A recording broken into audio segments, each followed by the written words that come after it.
அவர்கள் வாழ்விடங்களுக்கான பிரச்சனை. நாங்கள் வெறும் புள்ளையும் புண்டையும் மேய்ந்து விட்டு வாழ்வதில் ஏற்பட்டுவிடும் என்பதை எப்படி ஏற்கிறீர்கள்? எப்படி ஏற்கிறீர்கள்?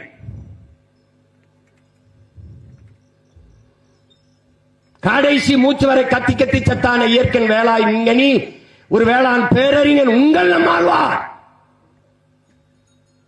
உணவு சங்கிலி, உயிர் தொடர்ச்சி, அதை கற்பித்துக் கொண்டே இருந்தானே, ஒன்றை ஒன்று சார்ந்து வாழ்கிற உணவு சங்கிலியை எப்படி மறந்தீர்கள்? காடுகளுக்கு நாங்கள் மேயும் போது எங்களை புலி திங்கும், சிங்கம் திங்கும் தெரிந்துதான் எங்கள் ஆயர்கள் அனுப்புகிறார்கள். அவர்களுக்கும் சேர்த்துத்தான் எங்களை மேய்க்கிறார்கள். காடு புலிகளுக்கும் யானைக்கும் சிங்கத்துக்கும் சொந்தம், எங்களுக்கு சொந்தம் இல்லையா? எதற்காக காட்டிலே வாழ்ந்த எங்களை வீட்டுக்கு ஓட்டி வந்தீர்கள்? வெக்கம் இருக்கிறதா? மானம் இருக்கிறதா? இந்த கேள்விக்கு உங்கள்கிட்ட பதில் இருக்கிறதா? நான் காட்டு விலங்கா வீட்டு விலங்கா? காட்டு விலங்கு என்னை வீட்டு விலங்காக ஆக்கினீர்கள். இன்று காடு எனக்கு சொந்தமில்லை என்றால் எப்படி ஏற்பது? சட்டம் என்கிறீர்கள். சட்டைக்கு உடலா, உடலுக்கு சட்டையா உலகத்தீரே? மக்களின் நலனுக்காக சட்டங்களும் திட்டங்களுமா, சட்டத்திற்காக மக்களா?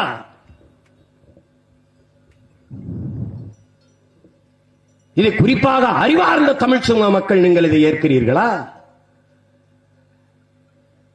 ஏற்கிறீர்களா? வெட்டி வெட்டி நீங்கள் விற்கும் போது அழியாத மலை வனம், அங்கே வனவிலங்கு வாழ்க்கை தரம், வாழ்க்கை பாதுகாப்பு, நாங்கள் ஓரத்தில் போய் புள்ளையும் பூண்டையும் மேய்ந்து விட்டு அங்கே இருக்கிற சுனைகள் குட்டையில் இருக்கிற தண்ணீரை குடித்து வருவதில் காட்டின் வளம் அழிந்து விடுகிறது. எல்லாம் காடுகளை காலங்காலமாக பல ஆயிரம் ஆண்டுகளாக பாதுகாத்து வந்த மக்கள், காடுகளிலே வாழ்ந்த பழங்குடி மக்களும் எங்களை மேய்க்கிற எங்கள் மேய்ப்பர்குடி ஆயர்குடி கோன்களும் தான் என்பதை அறிவார்ந்த மக்கள் புரிந்து கொள்ள வேண்டும். காடுகளின் ஆன்மா இன்று வரை காப்பாற்றப்படுகிறது, சீரழியாமல் பாதுகாக்கப்படுகிறது என்றால் எங்கள் ஆயர்குடிகளாலும், காடுகளிலே வாழ்கிற, காடே குடிகளாக வாழ்கிற, காடே வீடு என்று வாழ்கிற பழங்குடி மக்களாலும் தான். இதை கூட அறியாத, கற்காத கல்வி உங்களுக்கு எதற்காக? பள்ளிக்கூடம் சென்று படிக்காத எங்களுக்கு இருக்கிற அறிவு கூட உங்களுக்கு இல்லை என்றால் என்ன செய்வது?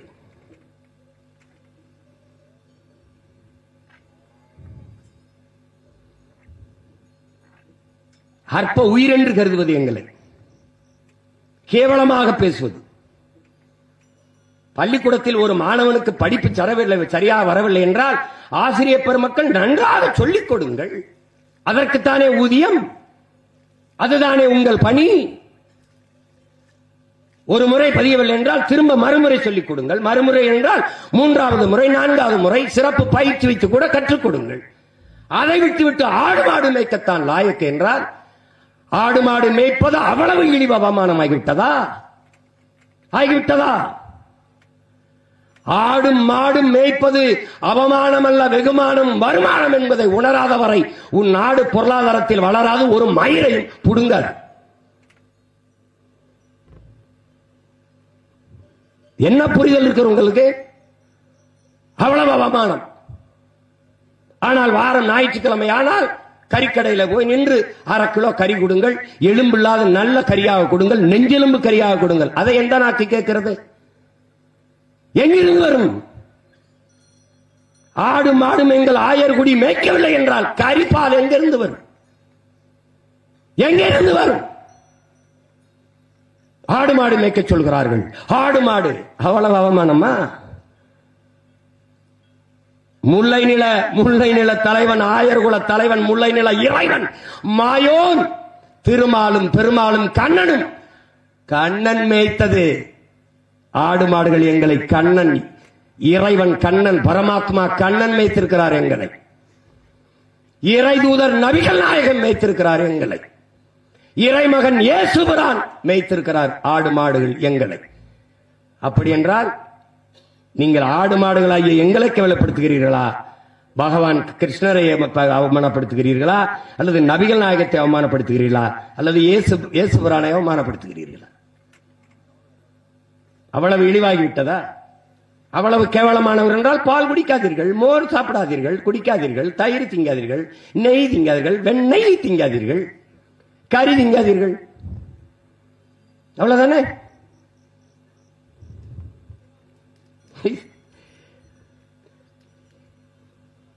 இது ஒரு சிந்தனை, எளி சிந்தனை.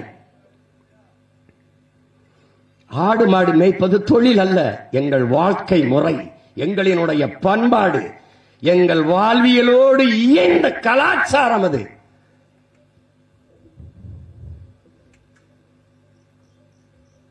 அதை இளைய தலைமுறை பிள்ளைகள் புரிந்து கொள்ள வேண்டும். நாங்கள் யார்? உங்களோடு உங்கள் வாழ்க்கையோடு பிரிக்க முடியாது இணைந்த உயிர்கள் நாங்கள். உலகத்தில் தமிழர்கள் மீது எங்களுக்கு இருக்கிற மதிப்பு என்ன? எத்தனையோ இனங்கள் உலகிலே பண்டிகை வைத்து கொண்டாடுகிறார்கள். அறுவடைக்கென்று திருநாள் வைத்தவன் உலகத்திலே தமிழன் தான். ஆடு மாடுகள் எங்களுக்கென்று பண்டிகை வைத்துக் கொண்டாடியவனும் தமிழன் தான். மாட்டுக்கென்று பொங்கல் வைத்து மாட்டு பொங்கல் என்றே கொண்டாடியவனும் தமிழன் தான். காரணம், உங்களோடு தோளுக்கு தோளாக நின்று நாங்கள் உழைத்ததால். வேளாண்மை வருகிற போது நாங்கள் உங்களோடு உழவுக்கு பயன்படுவோம். எங்கள் தோளிலே கலப்பையை வைத்து, மேலியை வைத்து, கலப்பை வைத்து உழுது, அகல உழுவதை விட ஆழ உழுவது மேல் என்று முன்னோர்கள் சொன்னது எவ்வளவு அர்த்தம் உள்ளது என்பதை நீங்கள் எண்ணி பார்க்க வேண்டும். இன்னைக்கு எங்களை ஒழித்து விட்டு நீங்கள் உழவு எந்திரம் என்ற நவீன விசை எந்திரமான டிராக்டரை வச்சு உழுகிறீர்கள். 60 கிலோ எடையுள்ள ஒரு மனிதன் தொடர்ந்து நடந்தால் அந்த இடத்துல புல்லை தவிர அந்த இடத்துல எதுவுமே முளைக்காது. புல்லு பூண்டு எதுவுமே முளைக்காது. 60 கிலோ எடையுள்ள மனிதன் நடந்தாலே எதுவும் முளைக்காத போது 6 டன் எடையுள்ள டிராக்டரை வச்சு இவ்வளவு பெரிய சக்கரத்தை வச்சு பூமியை அழுத்தினால், நிலத்தை அழுத்தினால் அந்த இடத்துல என்ன முளைக்கும்? கலப்பை உழும். டிராக்டர் எந்திரம் கீறிவிடும், மெதுவாக கீறிவிடும், கோடு போட்டு விடும். அந்த உழவு முறையை நீங்கள் விட்டீர்கள். நவீன டிராக்டர் எந்திரத்தை கண்டுபிடித்தவன் அதை சந்தைப்படுத்துவதற்கு மாடுகளை கொல்ல வேண்டும் என்று முடிவெடுத்தான். பல ஆயிரக்கணக்கில் எங்களை வாங்கி கொன்று புதைத்தார்கள். பசுமை புரட்சி என்று கொண்டு வந்தீர்கள். செயற்கை உரத்திற்கு போனீர்கள். வெண்மை புரட்சி என்று வாய்களிக பேசுகிறீர்களே, எங்களின் பால் இல்லாத வெண்மை புரட்சி ஏது? ஏது வெண்மை புரட்சி? நாங்கள் இல்லாத அந்த புரட்சி ஏது? பசுவும் பாலும் இல்லாத வெண்மை புரட்சி ஏது?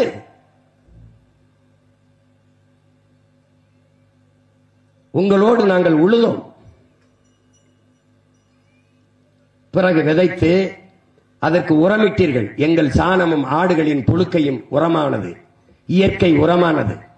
நீங்கள் வெக்கமில்லாமல் சொல்கிறீர்கள், ஆங்கிலத்தில் ஆர்கானிக் ஃபுட் என்கிறீர்கள், இயற்கை விவசாயம் என்று வேளாண்மை என்கிறீர்கள், நஞ்சில்லாத உணவு என்கிறீர்கள், பாரம்பரிய உணவு என்கிறீர்கள். எங்களுடைய சாணியும் ஆட்டின் புழுக்கையும் இல்லாத உங்களுக்கு இயற்கை உரம் ஏது? இயற்கை உரம் ஏது? 2ஆம் உலகப் போரில் வெடிக்காத வெடிவுப்புகளை அவன் ரசாயன உரங்களாக மாற்றினான். அதை சந்தைப்படுத்துவதற்கு மிகப்பெரிய மக்கள் தொகை கொண்ட நாடுகளை நாடினான். அங்கே வந்து வேளாண் கல்லூரிகளில் இருக்க பேராசிரியர் பெருமக்கள் வேளாண் கல்லூரி அணுகி இந்த ரசாயன உரத்தை சந்தைப்படுத்த தொடங்கினான். நம் பாரம்பரிய நெல் வகைகளாக இருக்கிற அந்த கருடஞ்சம்பா, மாப்பிள்ளை சம்பா, இது மாதிரி மிக உயர்ந்து நீண்டு வளர்கிற நெற்பயிர்களை எல்லாம் இந்த உரங்களை போட்ட பிறகு விளைச்சல் குறைந்து விட்டது. அப்போது நமது வேளாண்குடி மக்கள் முறையிட்டார்கள், என்ன அவன் உரத்தை போட்டான ஒண்ணுமே விளையல அப்படின்னு. அப்பனுடைய விதை தப்பா இருக்குது என்று அவன் ஒரு விதையை கொண்டு வந்தான். அதுதான் குட்டை வயிறான 5008, 5020 என்ற குட்டை பயிர்கள். அன்றைக்கு ஒரு ஆள் உயரத்துக்கு வளர்ந்து வளர்ந்து சாஞ்சு கிடந்தது. பருவக்காற்று எந்த பக்கம் வீசியதோ அந்த பக்கம், எந்த பக்கம் காற்றடித்தோ அந்த பக்கம் சாஞ்சு கிடந்தது. நாம் குனிந்து அறுத்தார்கள். அடி காட்டுக்கு, நுனி வீட்டுக்கு, அடி மாட்டுக்கு, நடு மாட்டுக்கு என்று ஒரு சொலவடை இருந்தது. அடி காட்டிலே உரமாக இருந்தது, நுனி வீட்டுக்கு வந்தது நெல், நடு எங்களுக்கு தீவனமாக இருந்தது வைக்கோல். அன்றைக்கு குனிந்து அறுத்தார்கள். இன்று வரப்புக்கு கீழே முட்டி போட்டு இருக்கிறார்கள். அடி இருக்கிறது, நுனி இருக்கிறது, நடு எங்கே? எங்களுக்கு தீவனமான வைக்கோல் எங்கே? இல்லை, ஒழித்தார்கள்.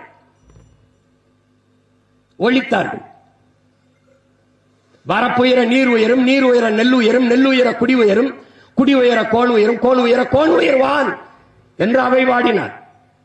ஆனால் வரப்பு இருக்கிறது, நீர் இருக்கிறதா? நீர் உயர்கிறதா? இல்லை. நீர் உயர்ந்தாலும் நெல் உயர்கிறதா? இல்லை. வரப்புக்கு கீழே, ஒரு அடிக்கு கீழே நெல் இருக்கிறது. காரணம், குட்டை பயிர், மாட்டுக்கு தீவனம் இல்லாமல் ஒழிக்க வேண்டும் என்பதற்காகவே உருவாக்கப்பட்ட விதை. ஏன் மாட்டை ஒழிக்க வேண்டும்? இந்த மாடுகள் நாங்கள் இருக்கிற வரை ரசாயன உரத்திற்கு நீங்கள் போக மாட்டீர்கள். எங்களுடைய மாட்டு சாணம், எருவும் ஆட்டு புழுக்கையும் இயற்கை உரங்கள். எங்களுடைய சாணத்தை, ஆட்டு புழுக்கையை நீங்கள் செடி பயிர் அதன் வேர்களை கொட்டுகிற போது நாங்கள் ஈரத்தை உறிஞ்சி குடித்து வைத்துக் கொள்வோம். கொஞ்சம் தண்ணீர் பாய்ச்சினால் போதும். நாங்கள் நீரை பிடித்து வைத்துக் கொண்டு நீண்ட நாட்கள் வேரிலே ஈரப்பதத்தை காத்து வைப்போம். ஆனால் நீங்கள் அதை விடுத்து விட்டு ரசாயன உரத்தை கொட்டுகிறீர்கள், உப்பை கொட்டுகிறீர்கள், வெடி உப்பை. உப்பை தின்னவன் தண்ணி குடிப்பான் என்பது போல, நாக்கு வறண்டுவது போல உப்பை கொட்டினவன் நிலம் வறண்டு போகிறது. உடனே அடிக்கடி தண்ணீர் தேவைப்படுகிறது. உரம் என்கிற பெயரிலே நச்சை நீங்கள் வேரிலே கொட்டுகிறீர்கள். அந்த நச்சை கொட்டுவதால் என்ன? எங்களுடைய சாணமும் ஆட்டு புழுக்கையும் இருக்கும் போது பல லட்சக்கணக்கான, பல கோடிக்கணக்கான நுண்ணு உயிர்கள் அங்கே உருவாகிறது.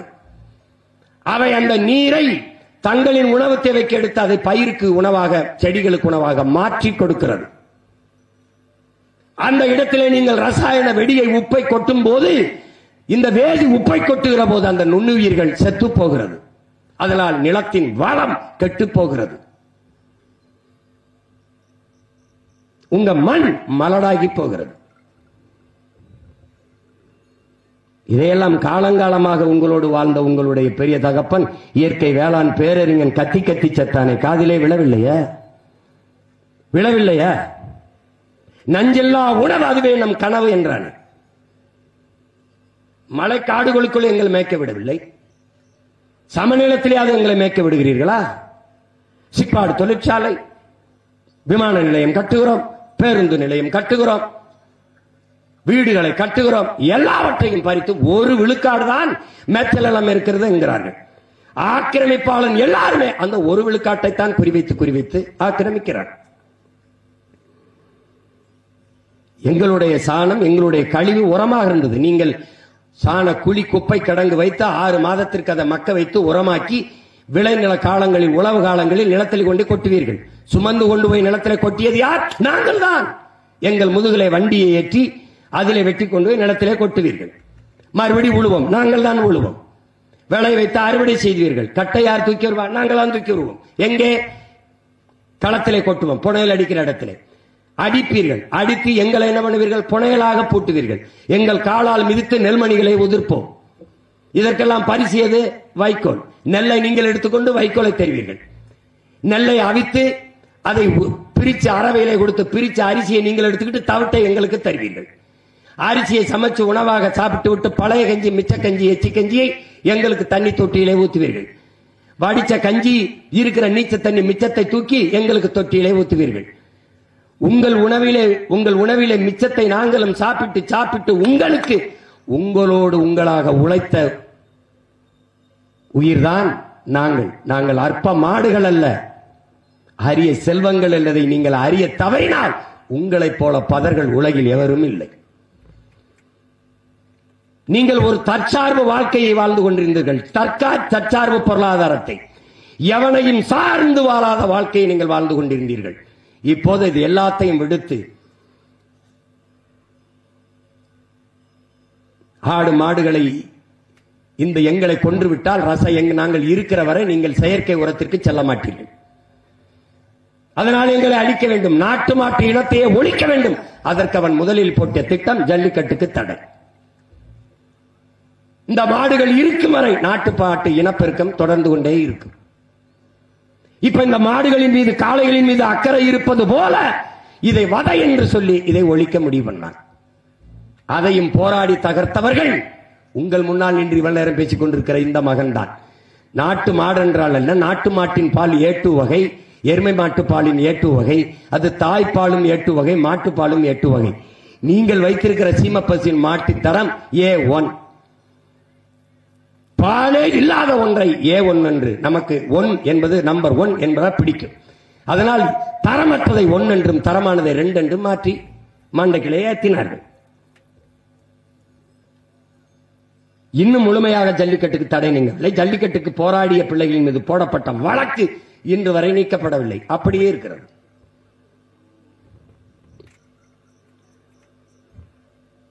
நாட்டு மாட்டு இனத்தை அழிக்க துடிப்பதன் காரணத்தை நீங்கள் நன்கு அறிந்து கொள்ள வேண்டும். நாங்கள் நாட்டு மாடுகள் போடுகிற சாணத்தை காலையில் வந்து பாருங்கள், பூச்சி புழு வண்டு இருக்கும். சீமை பசுகள் போடுகிற சாணத்தை காலையில் வந்து பாருங்கள், காஞ்சு காற்றிலே பறக்கும். நாங்கள் போடுகிற கண்ணுக்குட்டி அவுத்து விடுங்கள், நீங்க பிடிக்க முடியாது, துள்ளி குதித்து ஓடும். சீமை பசு போடுகிற கண்ணுக்குட்டி அவுத்து விடுங்கள், அரை அடி கூட நகராது. வேண்டுமானால் சோதித்து பாருங்கள். நீங்கள் சீமை பசு போடுகிற கண்ணுக்குட்டியை ஜல்லிக்கட்டுக்கு கொண்டு வாருங்கள் பார்ப்போம். ஜல்லிக்கட்டு காளையாக மாற்றுங்கள் பார்ப்போம். இங்கே காளையாக நிற்கிற எல்லாம் நாங்கள் போட்ட குட்டிகள் தான், எங்கள் பாலிலே ஊட்டமாக வளர்ந்தவர்கள் தான். இதை அறிவார்ந்த தமிழ் சமூக மக்கள் நீங்கள் புரிந்து கொள்ள வேண்டும். இதெல்லாம் தேவையா? ஆடு மாடுகளுக்கெல்லாம் பேசுகிறார்கள், இதையெல்லாம் பேசுகிறார்கள் என்று பேசினால் ஒன்றும் பண்ண முடியாது. இயற்கை வேளாண்மை என்றால் மாடும் ஆடும் இல்லாது ஏது இயற்கை வேளாண்மை? ஏது? ஒரு முருங்கை மரமும் ஒரு பசுமாடும் இருந்தால் ஒரு வீடு வறுமையை சந்திக்காது என்று நம்மாழ்வார் என்ற வேளாண் பெருஞானி சொல்கிறார். மாடு என்றால் உங்களுக்கு அவ்வளவு கேவலமா போய்விட்டதா? என்ன கொடுமை! மாடு மேய்க்க சொல்கிறார்கள், ஆடு மேய்க்க சொல்கிறார்கள் என்று.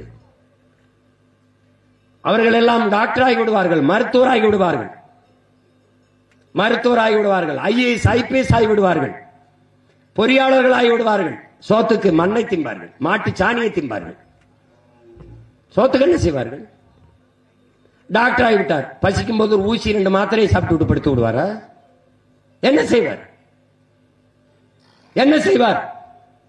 அறிவார்ந்த மக்களே, எந்த திரவ உணவும் முழு உணவாக ஆகாது. பழச்சாறை குடி, எதை வேணாலும் குடி, முழு உணவாகாது. காலையில் கழிவு உனக்கு வராது.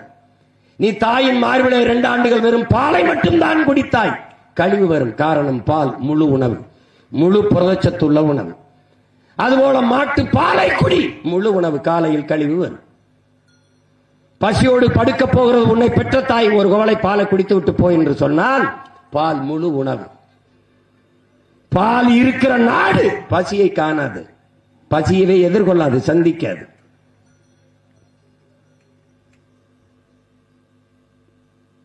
இதையெல்லாம் அறியாது நீங்கள் கற்று என்ன பயன்?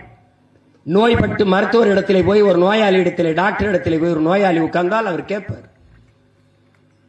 நீங்கள் பால் சாப்பிடுங்கள் என்பார், முட்டை சாப்பிடுங்கள் என்பார், கீரை சாப்பிடுங்கள் என்பார், காய்கறி சேர்த்துக் கொள்ளுங்கள் என்பார். அப்படி கூட சொல்ல மாட்டார். நீங்க மில்க் எடுத்துக்கிறீங்க, கொஞ்சம் எக் சாப்பிடுங்க, வெஜிடபிள்ஸ் நிறைய சேர்த்துக்கிறீங்க, கொஞ்சம் கீரை எடுத்துக்கிறீங்க அப்படின்னு. இதெல்லாம் எங்க இருந்து வரும்? எங்க இருந்து வரும்? டாக்டர் கோட்டுக்குள்ள இருந்து எடுத்து கொடுத்துருவாரு.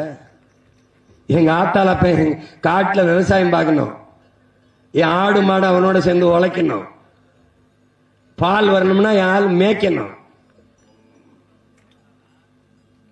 இதெல்லாம் புரியாத ஒரு கூட்டத்திடத்திலே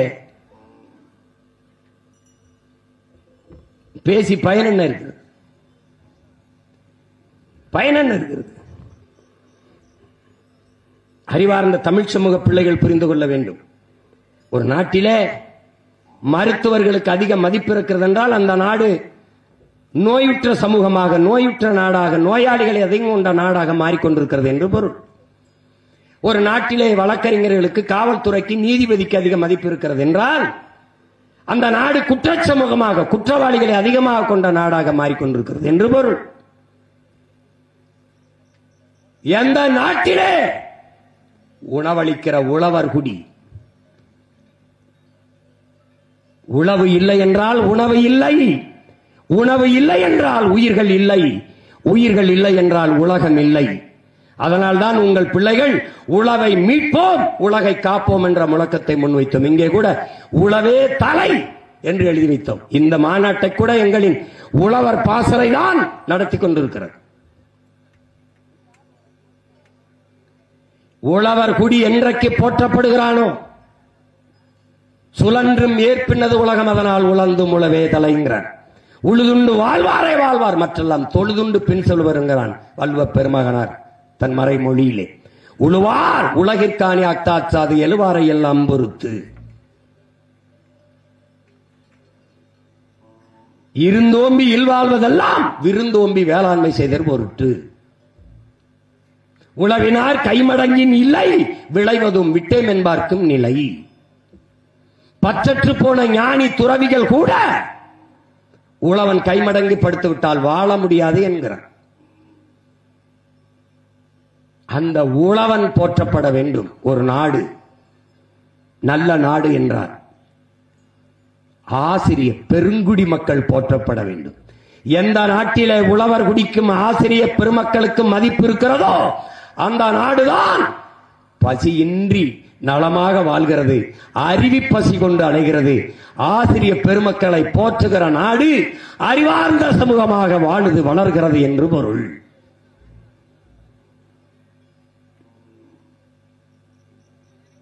அதை இளைய தலைமுறை தம்பிதங்குகள் நினைவில் வைத்துக் கொள்ள வேண்டும்.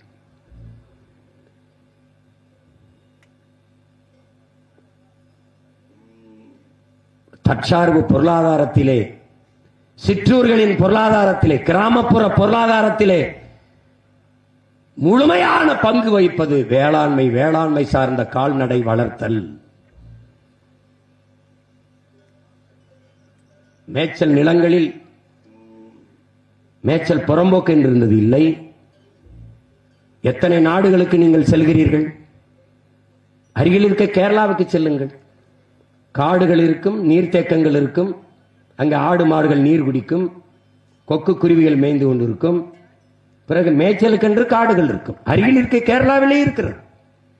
ஆஸ்திரேலியா அல்லது ஐரோப்பிய நாடுகள் அல்லது பிரிட்டன் அல்லது டென்மார்க், சுவிஸ் அல்லது நியூசிலாந்து, இந்த நாடுகளுக்கு பயணித்து பாருங்கள். சாலைகளில் நீங்கள் மகிழ்வுந்திலே வாகனத்திலே போகிற போது இருபுறம் பாருங்கள், கணக்கில்லாத ஆடு மாடுகள் மேய்ந்து கொண்டிருக்கும். மேய்ச்சல் நிலங்கள் அவ்வளவு. ஆனால் இங்கே எங்கே இருக்கிறது? எங்கே இருக்கிறது? அதை பற்றி நமக்கு கவலை எங்கே இருக்கிறது? எங்கே இருக்கிறது என்றால் எச்சி ஊற வந்து உண்கிறீர்கள் இலையில் போட்டு பெரியாணி என்றால், எங்களுடைய கறி இல்லாத உங்களுக்கு எந்த விருந்து இருக்கிறது? எலும்பில்லாத சுக்கா வேண்டும் என்று பக்காவா கேட்டு திங்கிறீர்களே, நாங்கள் எதை உண்போம் என்று என்றைக்காவது சிந்தித்து பார்த்திருக்கிறீர்களா? தமிழ்நாட்டு மக்களே, தமிழர்களே, உங்களுக்கு கறி எங்கிருந்து வருகிறது? ஆந்திராவில் இருந்து. உங்களுக்கு பால் எங்கிருந்து வருகிறது? ஆந்திரா, ராஜஸ்தானில் இருந்து. இன்னைக்கு அமுல் என்று உங்களுக்கு குஜராத்தில் இருந்து பால் வருகிறது. ஏன்? நீங்கள் ஆடு மாடு வளர்ப்பதை அவமானம் என்று கருதினீர்கள். அப்புறம் எதற்காக நீங்கள் கறி தின்கிறீர்கள், பால் அருந்துகிறீர்கள், நெய், தயிர், வெண்ணெய் இதெல்லாம் உண்கிறீர்கள்? எதற்காக?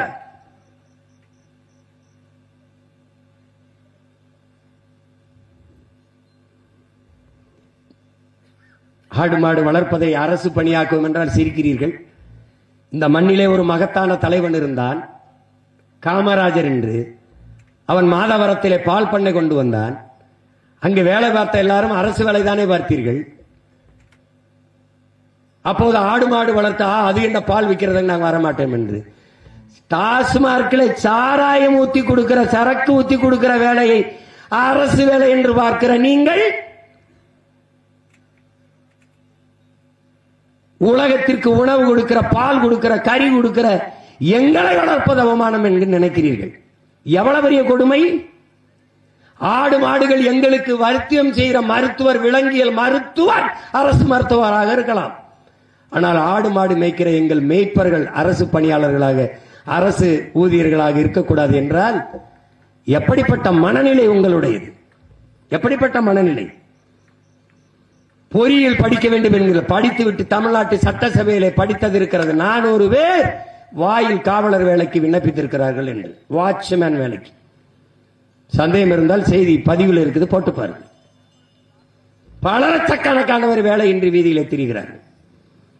தகுதி தேர்வு எழுதிவிட்டு தேர்ச்சி பெற்று 14,000 ஆசிரியர்கள் பணி நிரந்தரத்துக்கு நியமனத்திற்கு காத்துக் கொண்டிருக்கிறார்கள். பகுதி நேர ஆசிரியர்கள் பணி நிரந்தரத்திற்கு காத்துக் கொண்டிருக்கிறார்கள்.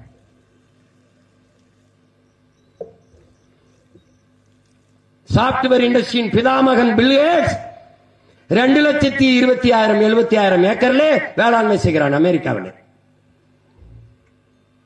ஏன்? அவனுக்கு தெரியும் சாப்ட்வேரில் வேலை செய்தாலும் சாப்பிட்டு போய் தான் வேலை செய்ய முடியும் என்று. எதற்காக இத்தனை லட்சம் ஏக்கரில் விவசாயம் செய்கிறீர்கள் பில் கேட்ஸ்? அங்குதான் நிரந்தர பொருளாதாரம் இருக்கிறது, அங்குதான் எல்லோருக்கும் வேலை கொடுக்க முடியும் என்கிறார். இந்த மண்ணிலே இருந்த நம்ம அன்பிற்குரிய நடிகன் அண்ணன் நெப்போலியன் 500 ஏக்கர்ல வெறும் புல் வளர்க்கிறான். புல், இந்த மாட்டுக்கும் போடுற தீவனத்திற்கு புல் வளர்க்கிறான். அதிலேயே பல லட்சம் ரூபாய்களை பொருளாதாரமாக ஈட்டுகிறார். எங்கு பொருளாதாரம் இருக்கின்ற தெரியாத பைத்தியக்காரரிடத்தில், அறிவற்றவர்கிட்ட நாட்டை கொடுத்து விட்டு சாராயத்தை குடித்து செத்து போகிறார். காவலன் அடிச்சு செத்தால் 5 லட்சம், கள்ளச்சாராயம் குடிச்சு செத்தால் 10 லட்சம். நாட்டை எப்படி வழிநடத்தி செல்கிறார்கள் என்று அறிவார்ந்த மக்கள் நீங்களாவது சிந்தியுங்கள். மேய்ச்சல் காட்டை எங்கள்கிட்ட கொடுங்கள். இல்லை என்றால் ஓட்டுரிமை இருந்தால்தான் மதிப்பீர்கள் என்றால் எங்களுக்கு ஓட்டுரிமை கொடுங்கள். இதுதான் ஆடும் மாடுகளும் நமக்கு வைக்கிற கோரிக்கை. உங்களால் நல்ல தலைவர்களை தேர்வு செய்ய முடியவில்லை, எங்களுக்கு ஓட்டுரிமை கொடுங்கள். அப்ப நாங்களாவது நல்ல தலைவர்களை தேர்வு செய்கிறோம் என்பதுதான் ஆடு மாடுகளும் இந்த மாநாட்டில் முன்வைக்கிற கோரிக்கை. அறிவார்ந்த தமிழ் சமூக மக்கள், ஆடு மாடுகளும் அற்ப உயிர்கள் என்று கருதி விடாதீர்கள். கேடில் விழிச்செல்வம் கல்வி ஒருவருக்கு மாடல்ல மற்றவை என்று வள்ளுவ பெருமகனார் பாடியது. எங்களுடைய தந்தை, எங்களுடைய பெரிய தகப்பன் நம்மாழ்வார். ஏன் எங்களுக்கு அவன் பெரிய தகப்பன்? என் தந்தை, என் அப்பன் என்னை பெற்றான், என்னை காத்தான். என் பெரிய தகப்பன் நம்மாழ்வார் இந்த மண்ணை பெற்றான், மண்ணை காத்தான். அதனால் அவன் எங்களுக்கு பெரிய தகப்பன். இயற்கை வேளாண் பேரறிஞன். தமிழ்நாட்டிலே அந்த தகப்பனை ஒவ்வொரு இடத்திலும் கொண்டு போய் சேர்த்துக் கொண்டிருக்கிற பிள்ளைகள் நாங்கள். அவன் சொல்லுகிறான், வள்ளுவ பெருமகன், நம் மூதாதை, கல்விதான் மானுடனுக்கு செல்வம். கல்விதான், கல்வி ஒருவருக்கு, கேடில் விழிச்செல்வம் கல்வி ஒருவருக்கு. முடிச்சிட்டான், அதான்டா செல்வம். ஆனால் மாடும் செல்வம். அதனால வீட்டுக்கு வர்ற பெண்ணை செல்வ மகள் என்பதால் மாட்டு பெண் என்று அழைக்கிறது காரணம். மாடு என்றாலே செல்வம் என்று பொருள். மாடு என்ற சொல்லுக்கு செல்வம் என்று பொருள். மாடு மாடல்ல, செல்வம். நம் வாழ்க்கையோடு, நம் வாழ்வியலோடு, நம் கலாச்சாரம் பண்பாட்டோடு இணைந்து இருக்கிற ஈடு இணையற்ற உயிர்கள் தான் இந்த ஆடு மாடும் என்பதை எண்ணரும் தம்பி தங்கைகள், இளைய தலைமுறை தமிழ் பிள்ளைகள் மறந்துவிடக்கூடாது. எதற்காக இவ்வளவு நேரம் பேசிக் கொண்டிருக்கிறோம்?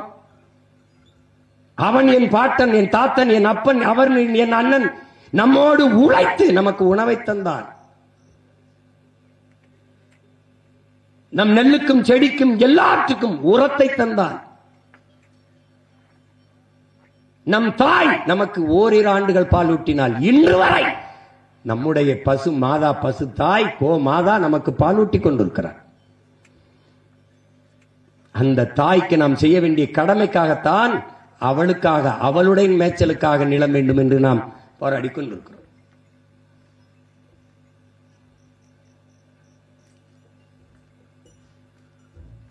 இனிமேலாவது யாராவது திட்டும்போது எருமையே என்று திட்டாமல் இருங்கள். திட்டுவதற்கு நிறைய பெயர்கள் இருக்கிறது, நாட்டை ஆண்ட தலைவர்கள் பெயர்கள் எல்லாம் இருக்கிறது. அவர்கள் பெயரை வைத்து திட்டி விடுங்கள். உங்களுக்கு கருப்பா இருந்தால் பிடிப்பதில்லை, பனையை பிடிப்பதில்லை. பனையிலிருந்து பால் வந்தால் ஐயோ அது பாலிடால் போல பதறுகிறீர்கள். டாஸ்மார்க் விற்கிற சரக்கு கோயில் தீர்த்தம் போல விழுந்து குடிக்கிறீர்கள். உங்களை என்ன சொல்வதென்று தெரியவில்லை. இந்த மாடுகள் நீரை குடித்து விட்டு புல்லை தின்று விட்டு பாலை கறக்கிறது. பனை நீரை குடித்து விட்டு பாலை கறக்கிறது. இது பசும்பால், அது பணம்பால். That's all your honour. அவ்வளவுதான். கல் மது என்றால் அரசின் டாஸ்மார்க் கடையிலே விற்கிற சாராயத்திற்கு பெயர் என்ன? அதான் கேள்வி. அதற்கு பெயர் என்ன? அதற்கு பெயர் என்ன?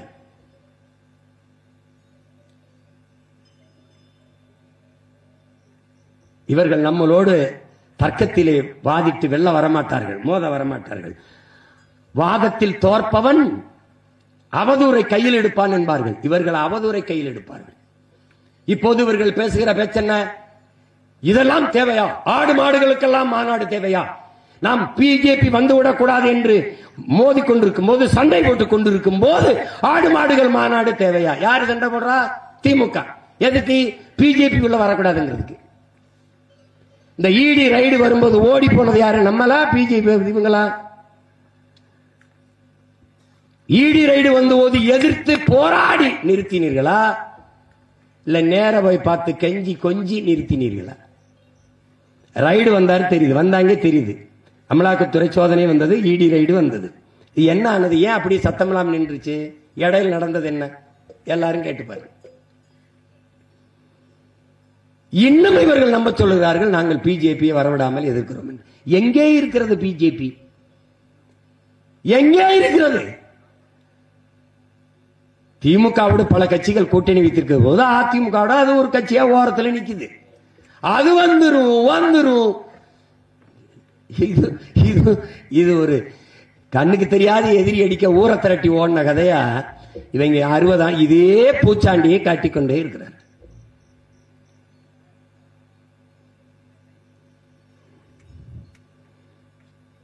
ஆடு மாடுகளை பற்றி கவலைப்படாத நீங்கள் ஆவின் பால் விற்பது எதனால்?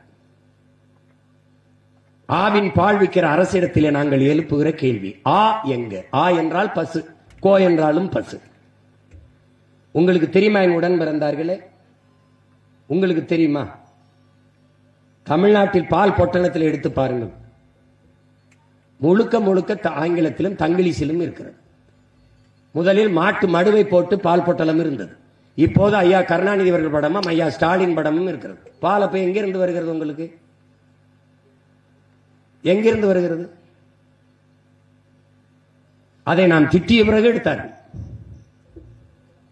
மாடு வளர்ப்பது அவமானம் என்று கருதுகிற நீங்கள் எதற்காக பாலை குடிக்கிறீர்கள்? எதற்காக பாலை குடிக்கிறீர்கள்?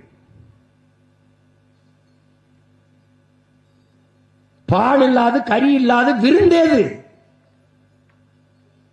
விருந்தேது? உங்களுக்கு கொண்டாட்டம் ஏது? பண்டிகை ஏது? பொங்கல் என்றால் 1 கோடி ஆடு வித்தது, 2 கோடி ஆடு வித்தது, 3 கோடிக்கு வியாபாரம். அதையெல்லாம் வெட்கமில்லாமல் சொல்கிறீர்களே. அங்குதானே வேளாண் குடிமகனின் பொருளாதாரம், அங்குதானே அவனுடைய வாழ்க்கை வாழ்வாதாரம், அங்குதானே சிற்றூர்களின் பொருளாதார வளர்ச்சி, கிராமப்புற பொருளாதாரம். சிற்றூர்களின் கிராமப்புறங்களின் பொருளாதாரத்தை வளர்த்தெடுக்காமல் ஒரு நாட்டின் பொருளாதாரத்தை சமவிகிதத்தில் எப்படி உங்களால் வளர்த்தெடுக்க முடியும்? எப்படி முடியும்? வேளாண்மை செய்வது இழிவு, ஆடு மாடு வளர்த்தல் இழிவு, நாட்டுக்கோழி வளர்த்தல், பட்டுப்பூச்சி வளர்த்தல், நெசவு செய்தல் எல்லாம் இழிவு. மீன் பிடித்தல் இழிவு, ஆடு மாடு வளர்த்தல் அது குலத்தொழில், பனை ஏறுதல் அது குலத்தொழில், மீன் பிடித்தல் அது குலத்தொழில், நெசவு செய்தல் அது குலத்தொழில் என்று சொல்கிற அவனை பார்த்து நான் கேட்கிறேன், உன் குலத்தொழில் எது? உட்கார்ந்து தின்று சாகிறதாடா யோக்கிய பயலே, உன் குலத்தொழில் எது? இது தொழில் அல்லடா, என் பண்பாடடா, என் கலாச்சாரமடா, என் வாழ்வியல் முறை, வாழ்க்கை முறை. உயிர் வளர்க்கும் உயிர் காக்கும் உணவை கொடுப்பவன் உழவன், அவன் உயிரை காப்பவன். உடையை கொடுத்து மானத்தை காப்பவன் நெசவாளன். இவன் இருவரும் மனிதர்களோடா, தெய்வங்கள், தெய்வத்தின் தொழிலை செய்பவர்கள்.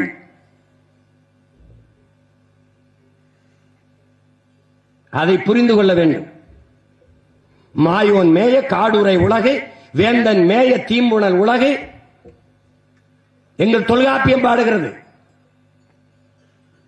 மாயோன் மேய காடுரை உலகு, சேயோன் மேய மைவர உலகு, வேந்தன் மேய தீம்பனன் உலகு, வருணன் மேய பெருமணல் உலகு என்று 4 திணைகளை பகுத்து வகுத்து பாடுகிறது தொல்காப்பி. அப்படி காடும் காடு சார்ந்த இடத்திலே வாழ்ந்த மக்கள் எங்கள் ஆயர்குடிகள். கோன் 2வது வரும் தாய்க்குடி, 3வது வரும் தாய்க்குடி. மருதநிலத்திலே வாழ்ந்த நாங்கள் வேளாளர்கள். வேளாண்மை செய்ததால் வேளாளர்கள்.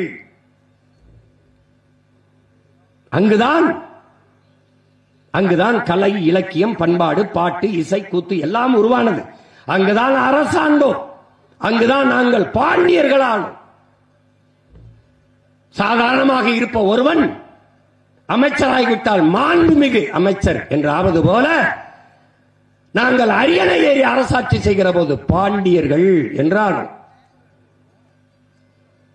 அடுத்த நிலம் கடலும் கடல் சார்ந்த இடமும்.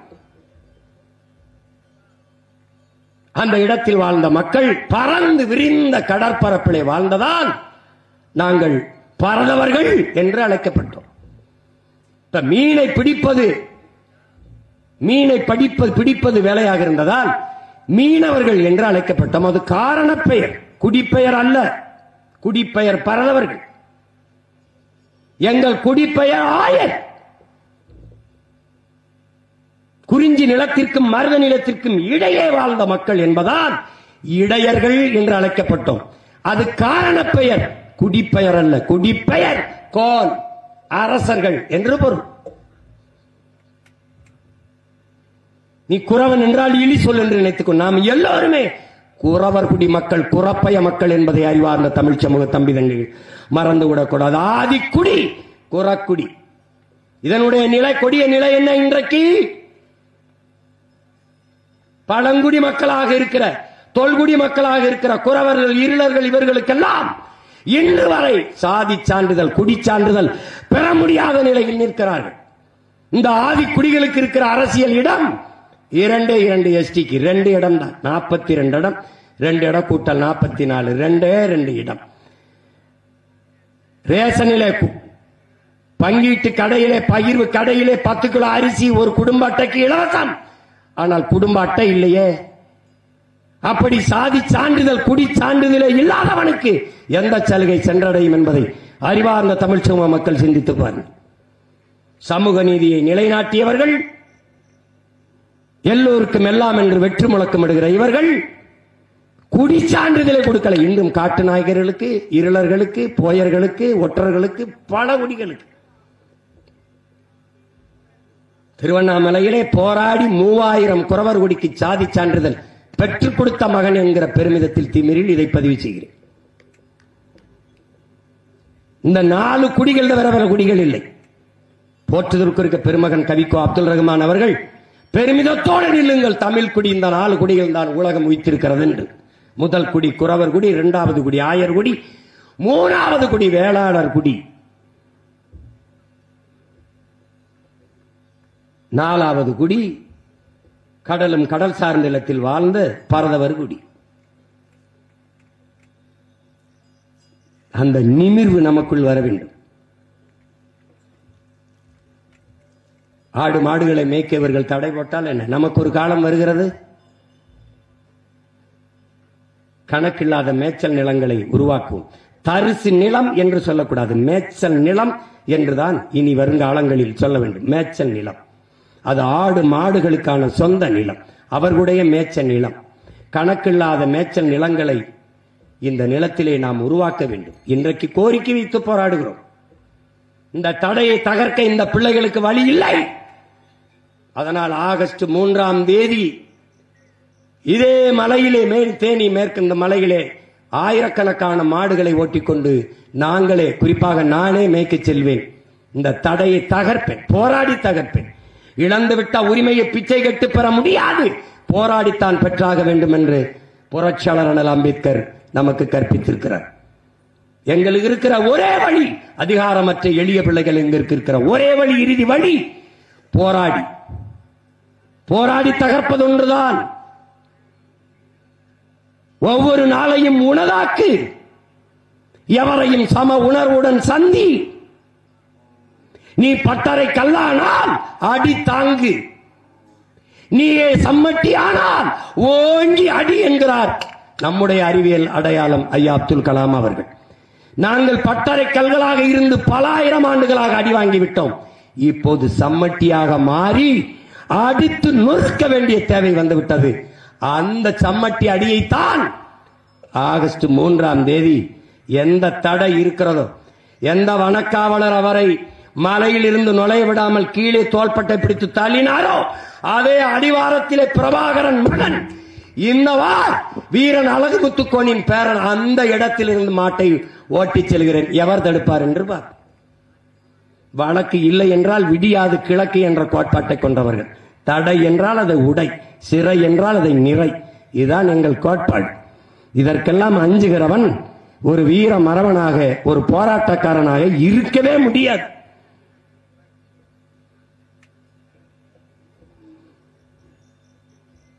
எவ்வளவோ கேள்விகள், இன்னும் எத்தனையோ மேடைகள், எத்தனையோ களங்கள், தாளங்கள், எல்லாவற்றிலும் கேள்விகளை எழுப்பிக் கொண்டே இருப்போம். இவை மிகவும் உணர்வுள்ள உயிர்கள். இதற்கே 3-4 நாட்கள் பயிற்சி கொடுத்து அவர்களை இருக்க வைத்திருக்கிறது. மிகவும் பயந்தோம். நீங்கள் மேலே கருவி விட்டு பறந்தால் அவன் வெறிப்பான், அவன் சிதறுவான், ஏதோ அச்சம் இருக்கிறதோ என்று.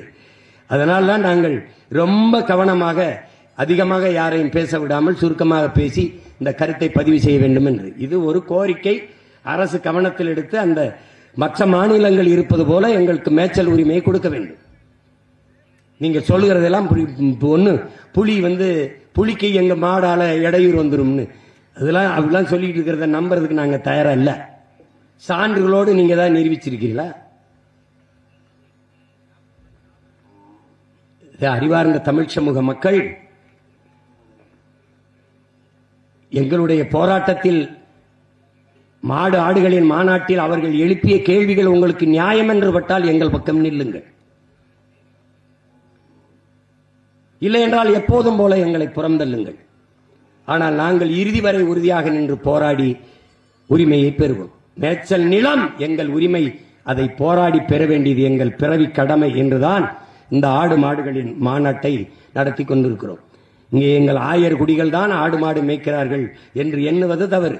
எல்லா சமூகங்களும், தமிழ் சமூகத்தில் எல்லா சமூகங்களும் ஆடு மாடு மேய்க்கிறார்கள். எல்லா சமூகங்களும் ஆடு வளர்க்கிறார்கள், மாடு வளர்க்கிறார்கள். அவர் எல்லாருக்குமாகத்தான் இந்த மாநாட்டை இந்த மண்ணிலே நாங்கள் நடத்தி கொண்டிருக்கிறோம். இந்த மாநாட்டை நடத்துவதற்கு பெரிதும் உதவியாக இருந்த என் உயிர் தம்பி ராஜீவ்காந்தி என்கிற இளஞ்செழியன், என்னுடைய தம்பி இந்த இங்கே பொறுப்பாளருக்கு அருண் ஜெயசீலன், சோமு, என்னுடைய தம்பி நாவுக்கரசு, சிவானந்தம், இந்த முதன்மை தளபதிகள், என்னுடைய தம்பி சுரேஷ் போன்ற தம்பிகள் எல்லோரும் அரும்பாடு ஆற்றினார்கள். இனியன் ஹக்கீம் போன்ற என் அன்பு தம்பிகள் எல்லாம் அரும்பாடு ஆற்றி இந்த மாநாட்டை நடத்தி இருக்கிறார்கள். உழவர் பாசறையினுடைய மாநில செயலாளர் என் தம்பி செங்கண்ணன், உழவர் பாசறை தலைவர் உழவர் சின்னான் போன்ற பெருமக்கள் எல்லாம் இதில் அரும்பாடாற்றி இதை உழைத்திருக்கிறார்கள். இந்த மாநாட்டை நடத்துவதற்கு எங்களுக்கு ஒத்துழைத்த ஆயர் குடிகள், எங்களுடைய மேய்ப்பர்கள் எல்லோருக்கும் என்னுடைய அன்பும் நன்றியும், இங்கே இவ்வளவு நேரம் பொறுமை காத்திருந்த ஊடகவியலாளர்கள் எல்லோருக்கும் என்னுடைய அன்பும் நன்றியும். இறுதியாக ஒரே ஒரு கேள்வி.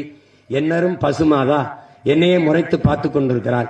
அவள் கேட்க நினைக்கிற கேள்வியை உங்களிடத்தில் கேட்கிறேன். இந்த கேள்விக்கும் எனக்கும் எந்த சம்பந்தம் இல்லை. அவள் கேட்கிறார், எங்கள் மூத்திரத்தை குடித்த பிறகுமா உங்களுக்கு அறிவு வரவில்லை என்று கேட்கிறாள். இதை நான் கேட்கவில்லை, அவள் கேட்க சொல்கிறார், கேட்கிறேன். இன்னும் ஒருவரை சொல்கிறேன், எங்க மூத்திரத்தை குடிச்சு மாடா உங்களுக்கு அறிவில்லை. நன்றி, வணக்கம். நாம் தமிழர்.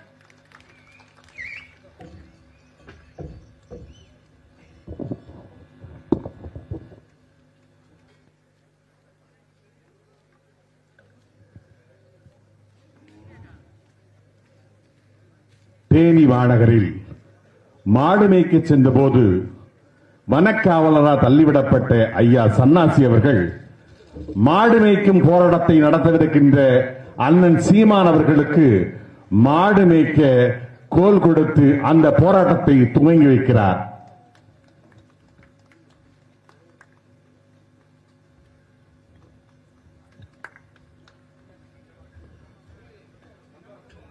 மெய்ப்பாளரை தள்ளிவிட்ட இடத்திலிருந்து போராட்டம் ஆகஸ்ட் 3ஆம் நாள்.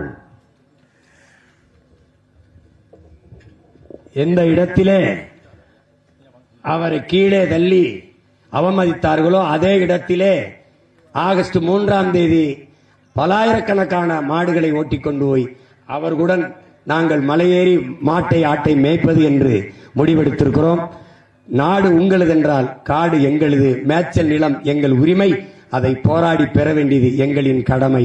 நன்றி, வணக்கம். நாம் தமிழர். தமிழ்தாய் வாழ்க, தலைவர் பிரபாகரன் வாழ்க.